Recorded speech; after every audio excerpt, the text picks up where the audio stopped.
ಹಾಗೂ ಸಂಕಲ್ಪ ಬೋಧನೆಯ ಕಾರ್ಯಕ್ರಮ ಇರುತ್ತೆ. ಅದು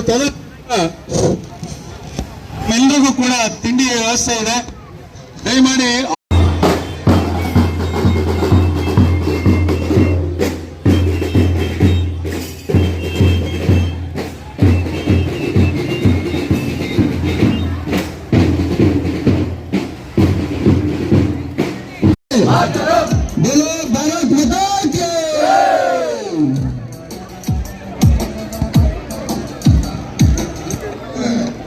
ಶಾಸಕರು ಮಾಜಿ ಸಚಿವರಾದ ಶ್ರೀ ಗೋಪಾಲಯ್ಯನವರೇ,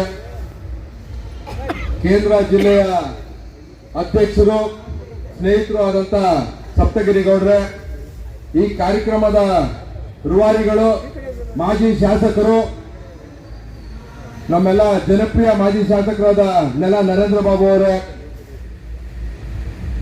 ನಮ್ಮ ಮಂಡಲದ ಅಧ್ಯಕ್ಷರಾದ ರಾಘವೇಂದ್ರ ಶೆಟ್ರೆ, ರಘು ಅವರೇ, ವೆಂಕಟೇಶ್ ಮೂರ್ತಿ ಅವರೇ, ಮಾಜಿ ಉಪಮಹಾಪೌರರು ಆದಂತ ಹಿರಿಯರಾದಂತ ರಂಗಣ್ಣ ಅವರೇ, ಶಾರದಾ ಶಂಕರ ನಗೆಕೋಟೆ ಎಲ್ಲ ಸದಸ್ಯರುಗಳೇ, ನಮ್ಮ ನಿಕಟಪೂರ್ವ ವಿಧಾನ ಪರಿಷತ್ ಸದಸ್ಯರಾದಂತ ಎಂ ಡಿ ಲಕ್ಷ್ಮೀನಾರಾಯಣ ಅವರೇ, ವೇದಿಕೆ ಮುಂಭಾಗದಲ್ಲಿ ನಿಂತಿರುವಂತ ಎಲ್ಲ ಹಿರಿಯರೇ, ವೆಂಕಟೇಶ್ ಮೂರ್ತಿ ಅವರೇ, ನನ್ನ 5 ನಿಮಿಷ ಇರಬೇಕು. ಸ್ವಾಮಿ ವಿವೇಕಾನಂದ ಅವ್ರ ಬಗ್ಗೆ ಹೇಳಬೇಕು ಅಂದ್ರೆ ಸಾಕಷ್ಟು ವಿಷಯಗಳಿದೆ. ಆದ್ರೆ ಬೆಂಗಳೂರಿಗೂ ಸ್ವಾಮಿ ವಿವೇಕಾನಂದರಿಗೂ ಇರುವಂತ ನಂಟು ಬಗ್ಗೆ ಮಾತ್ರ ನಾನು ಹೇಳ್ತೀನಿ. ಸ್ವಾಮಿ ವಿವೇಕಾನಂದರು ಚಿಕಾಗೋದಲ್ಲಿ ಭಾಷಣ ಮಾಡಕ್ಕೆ ಹೊರಟಂತ ಸಂದರ್ಭದಲ್ಲಿ ಹಡಗಿನಲ್ಲಿ ಅವ್ರು ಹೊಡ್ತಾರೆ ಇಲ್ಲಿಂದ ಅಮೆರಿಕಾಗೆ.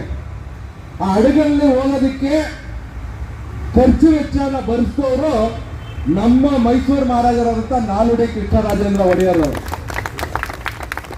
ದಿನಾದ್ರೂ ಅವರು ಬೆಳಗ್ಗೆ ಸಾಯಂಕಾಲ ಶಿಪ್ಪು ದೊಡ್ಡದು ವಾಕಿಂಗ್ ಮಾಡ್ತಾ ಇರ್ತಾರೆ. ಇವರೆಲ್ಲ ಕೆಳಗಡೆ ಇರ್ತಾರೆ, ಅಂದ್ರೆ ಹಿಂದೆ ಅಪ್ಪರ್ ಕ್ಲಾಸ್ ಲೋವರ್ ಕ್ಲಾಸ್ ಅಂತ ಇರ್ತೈತೆ. ಮೇಲ್ಗಡೆ ಅಪ್ಪರ್ ಕ್ಲಾಸ್ ಅಲ್ಲಿ ಒಬ್ಬ ದೊಡ್ಡ ನಮ್ಮ ವ್ಯಕ್ತಿ, ಭಾರತದ ದೊಡ್ಡ ಬಿಸ್ನೆಸ್ ಮ್ಯಾನ್ ಮೇಲ್ಗಡೆ ಇರ್ತಾರೆ. ಅವ್ರು ದಿನಾಗ್ಲೂ ನೋಡ್ತಾನೆ ಇರ್ತಾರೆ ಇವ್ರು ವಾಕಿಂಗ್ ಮಾಡೋದನ್ನ.